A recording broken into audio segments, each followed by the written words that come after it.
Hello traders, welcome to my YouTube channel Nifty and bank Nifty prediction. देखते हैं आज के दिन हमारी निफ्टी 50 मार्केट ने किस तरीके से परफॉर्म किया और कल के दिन यानी कि थर्सडे के दिन मार्केट किस तरीके से परफॉर्म कर सकती है। थर्सडे यानी निफ्टी 50 की एक्सपायरी, और एक्सपायरी के दिन हम मार्केट के अंदर थोड़ा सा रिस्क जो है वो कम रखते हैं, यानी कि क्वांटिटी जो है लो रखते हैं और प्रॉपर स्टॉप लॉसेस का यूज करते हैं।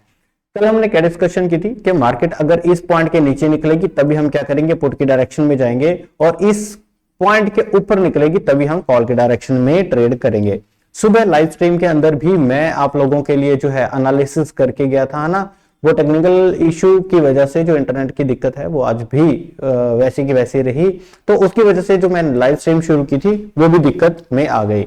तो सुबह भी मैंने आप लोगों को बोला था कि अगर मार्केट इस पॉइंट के ऊपर निकलेगी 21,580 के ऊपर निकलेगी तभी हम कॉल के पोजीशन में एंटर करेंगे, या फिर मार्केट हमारे 21,475 के नीचे निकलेगी तब हम कॉल की पोजीशन में एंटर करेंगे। आप देखोगे कि मार्केट यहां से ओपन हुई थी, पहले नीचे गई, यहीं कहीं काफी टाइम तक कंसोलिडेशन की, मार्केट यहां गई, बिल्कुल सपोर्ट लेके मार्केट अप्रॉक्सीमेट यहीं कहीं रही। यहां से एक ट्रेंड लाइन के साथ हमारा ब्रेकआउट बनता था, बट जैसे हमने सोचा था कि यहां से या यहां से पुट की पोजीशन हम लेंगे जो कि एक सेफ साइड रहेगी, जैसे ही मार्केट ने इसको ब्रेक किया यहां तक मार्केट के अंदर 59 पॉइंट है ना, इंडेक्स के अंदर 59 या 60 के आसपास में जो पॉइंट्स है वो मिले। मैं 55 या 50 की भी बात करूं तो 50 पॉइंट भी हमें यहां तक मिलते हैं तो इनफ है वन डायरेक्शन में, जहां पे हमें सेफ ट्रेड मिलेगी।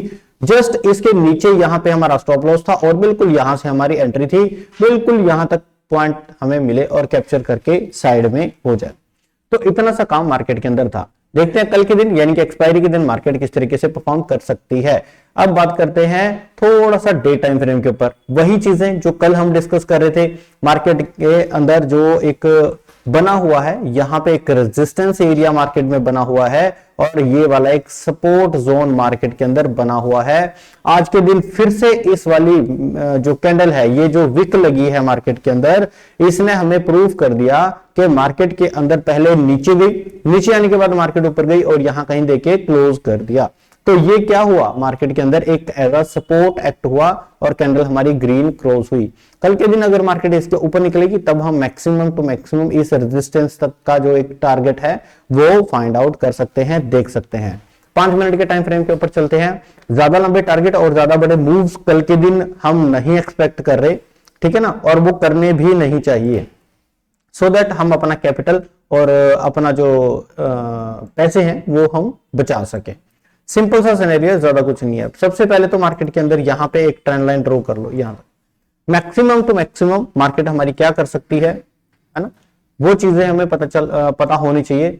सबसे पहली चीज कि मार्केट अगर हमारी यहीं कहीं फ्लैट ओपन होती है इस पॉइंट तक, तो ये वाला रेजिस्टेंस हमें सबसे पहले फेस होगा, जो एक डायनेमिक रेजिस्टेंस मार्केट में आ रही है। दूसरा, अगर इसको भी क्रॉस करती है तो मैक्सिमम टू मैक्सिमम मार्केट के अंदर हमें 21,744 तक के टारगेट देखने को मिल सकते हैं। इससे ज्यादा मार्केट के अंदर कुछ भी नहीं है। गैप अप के सिनेरियो में ये वाले पॉइंट तक सिर्फ इतना सा एक एरिया है ना। गैप डाउन के बाद यहां से ओपन हुई, ब्रेक हुआ, यहां पे एक रीटेस्ट हुआ, तब जाके मार्केट यहां तक पहुंची, तो मैक्सिमम टू मैक्सिमम कॉल के डायरेक्शन में यहां तक के हमें जो पॉइंट्स हैं, जो मोमेंटम है वो देखने को मिल सकता है। पुट के डायरेक्शन में देख लेते हैं। पुट के डायरेक्शन में देखो, अगर मार्केट हमारी यहां फ्लैट ओपन होकर, है ना, फ्लैट ओपन होकर इस वाले लेवल को ब्रेक करे, ये फ्लैट ओपनिंग कहां से कहां तक हो सकती है, यहां से लेकर इस पॉइंट के बीच में अगर ओपनिंग होती है कहीं पे भी, तो जैसे मार्केट नीचे आएगी तो एक पुट की पोजीशन हमें यहां तक मिल सकती है। 21,580 से लेकर 21,475 तक का एक टारगेट छोटा सा देखने को मिल सकता है। इससे ज्यादा निफ्टी के अंदर कुछ भी नहीं है।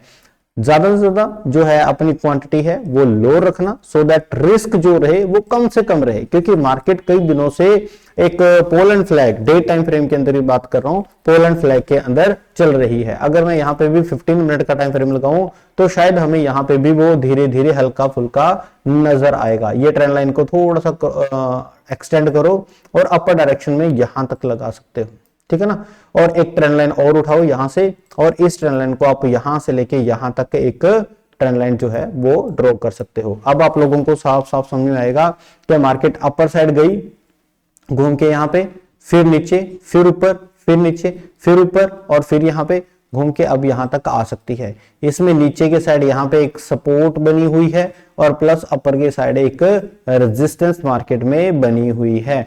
अगर मैं इसको और ज्यादा खींचूं तो मार्केट कुछ यहाँ से यहाँ से यहाँ से यहाँ तक घूम के कुछ ब्रेकआउट कर सकती है, ठीक है ना। तो डे टाइम फ्रेम के अंदर एक जो बुलिश वेज पैटर्न है वो बन रहा है, ठीक है ना।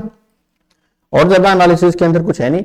और एक आप लोगों से गुजारिश है कि वीडियो के डिस्क्रिप्शन के अंदर ऐप मैंने दिया है और उस ऐप के अंदर मैंने एडवांस ऑप्शन ट्रेडिंग का कोर्स दिया है, प्लस ये मैजिकल लेवल्स जैसे कैसे निकलते हैं वो चीजें मैंने सिखाई हैं। जो लोग करना चाहता है वो वहां से जाकर जो ज्वाइन कर सकता है। कल भी हम लाइव स्ट्रीम में मैं अवेलेबल रहूंगा, सो आप लोग इस लाइव स्ट्रीम को जरूर ज्वाइन करना।